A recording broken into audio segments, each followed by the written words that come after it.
Nice. Okay. So I would take 9 back. All right. So the female with the pink blade comes around, slashing out at Valen. Surprised to see back up. 21. Hits. 17. And I'm on down again. Right, takes you down, and is look around the room. To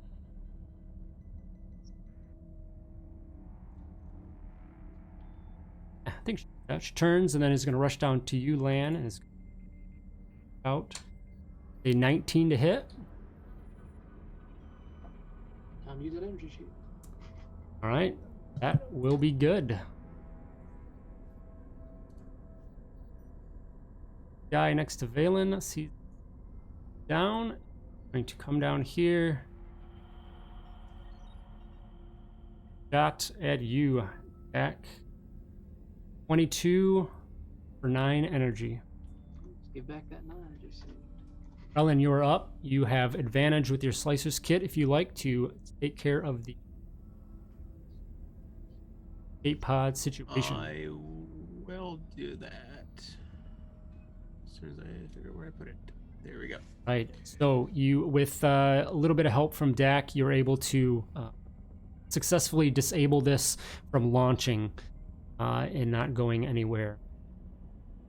Anything else you want to do? Okay.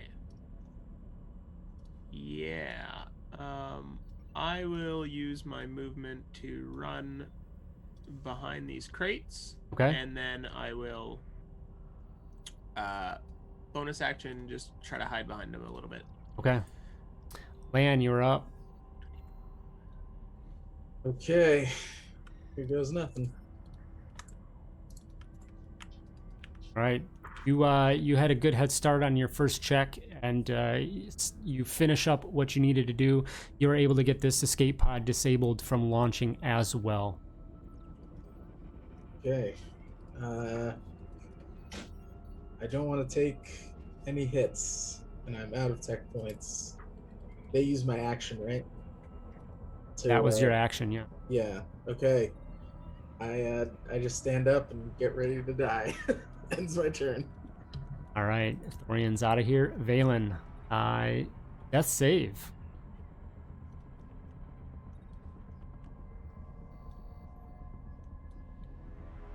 All right. You're on the plus side with 1. Give me a con save as.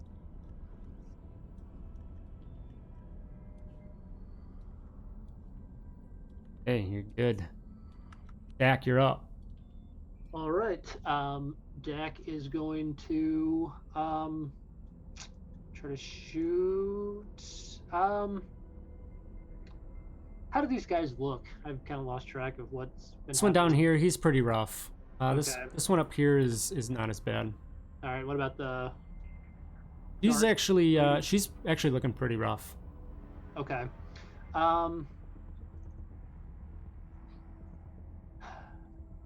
Dak is going to use his phase strike that he's had saved up from the attack perspective, and give himself advantage to hit her. Okay. So it'll be advantage. Definitely hits. It'll be Okay. Like she's got a couple more in her. I need to roll a d8 for force damage.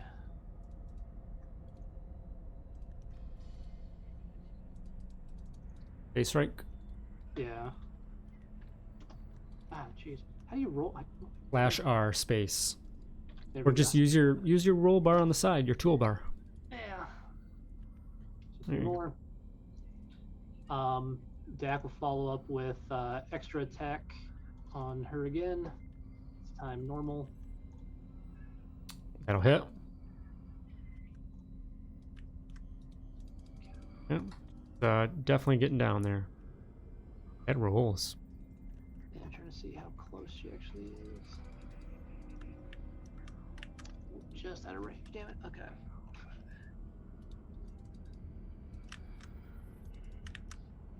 actually.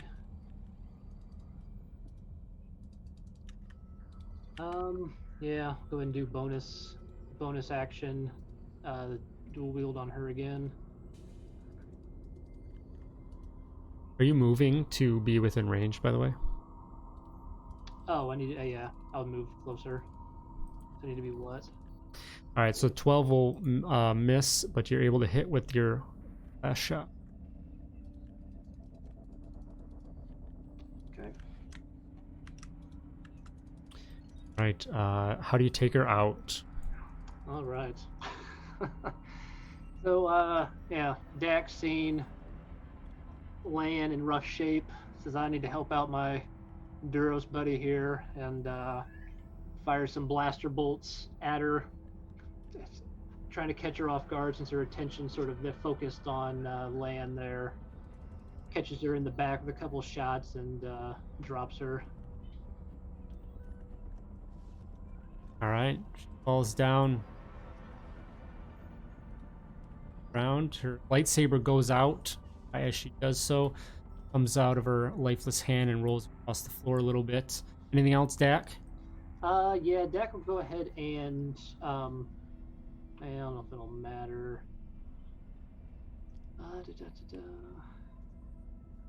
Yeah, I'll go ahead and use the rest of the movement to kind of just duck back behind this pod. All right. The two remaining thugs, seeing that basically the female force user down, other female by the escape pod is down, Thorian has left. They just look around the room. They see that they're clearly outnumbered, outmanned. They just look at each other, confidently looking all at you, say, "Death to the unbelievers." And they both grab to their arm. They do something on their arm. They like squeeze their bicep or something. And then they both start like convulsing and fall to the ground. Krellin. All right, so, well, with that out of the way, I will simply basically just leap the crates or run around either way, and try to knock this guy out lethally. Assuming that hits, I'd be shocked if it didn't. And DC 14 dex. I mean, he as you come up to him and you strike out at him, you basically just hurry up a process that was already happening. You can tell that he was doing something, and he was just kind of going into a convulsion and falling out of life. You basically just end that more quickly. Oh, I'm fine with that. And then I will, sort of with my offhand, just pull out my pistol and fire at the guy to, well, I guess, my left or the south of the map. Mm-hmm. And it's a disadvantage because he's on the ground, prone. Okay. All right, that'll hit. Okay, and it will do this -5, so 2 damage. Okay. Yeah, I'll just say again, you kind of hurry up the process over there as well as is same thing. He's just kind of convulsing from something. Just kind of hurry that process. So as you guys look around the room now, seemingly everything has come to a little bit of a stillness. Two people have rushed away and out of there. Lan, give me a quick perception check.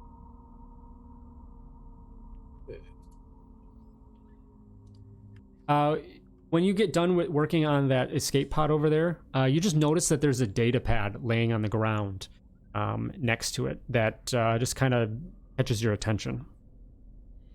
Okay, I want to grab that, and I kind of kick the lightsaber over to Dak, since he's nearby and he's up.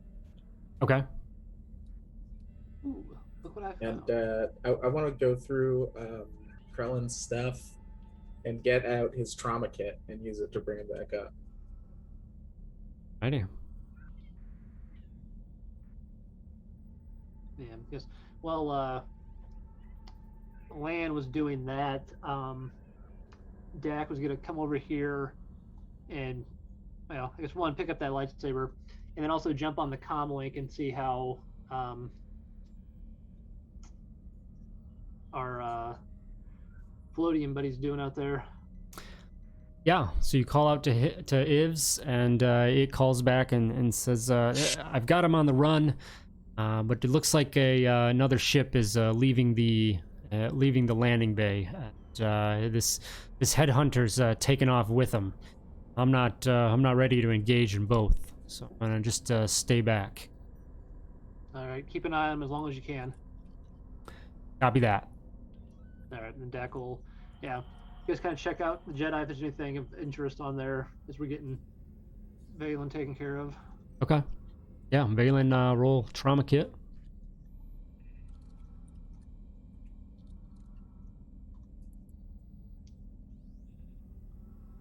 Me? Yep, I'm down. Why am I rolling trauma kit? because Lan used it on you. Doesn't he roll it? I mean, I don't. You have it on your sheet, don't you? Yeah. But my thing doesn't do what his does. What do you mean? Because I have the feat. What is it? I think it's healer or medic.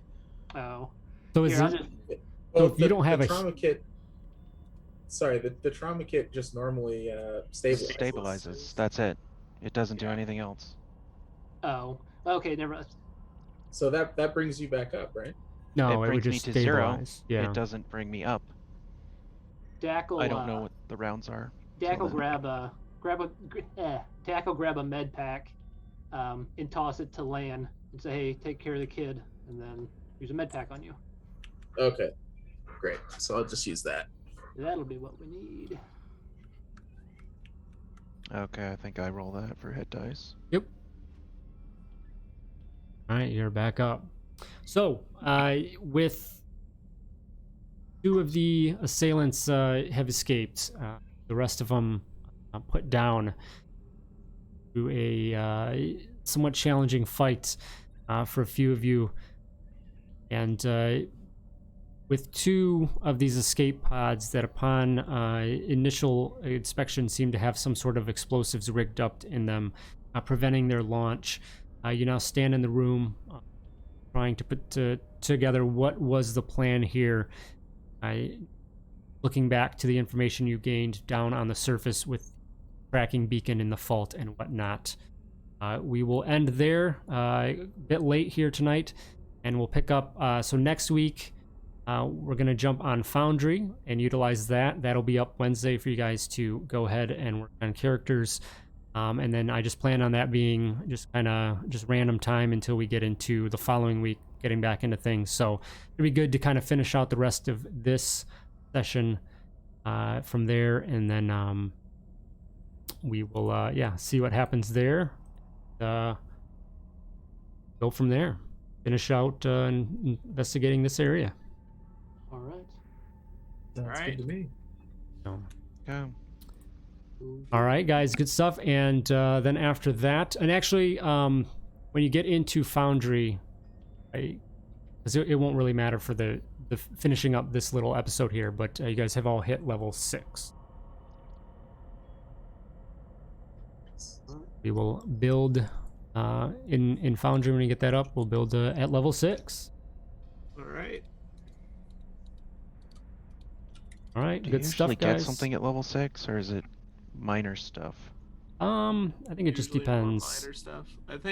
I'm pretty sure casters usually get a subclass feature. Yeah, Lead. some sort of feature. Yeah. Okay. All right, good stuff, guys. Have a good rest of your night. We'll see you next time. All right. Good night, Alrighty. everyone. Thanks. Good night. See ya. Everybody. Bye.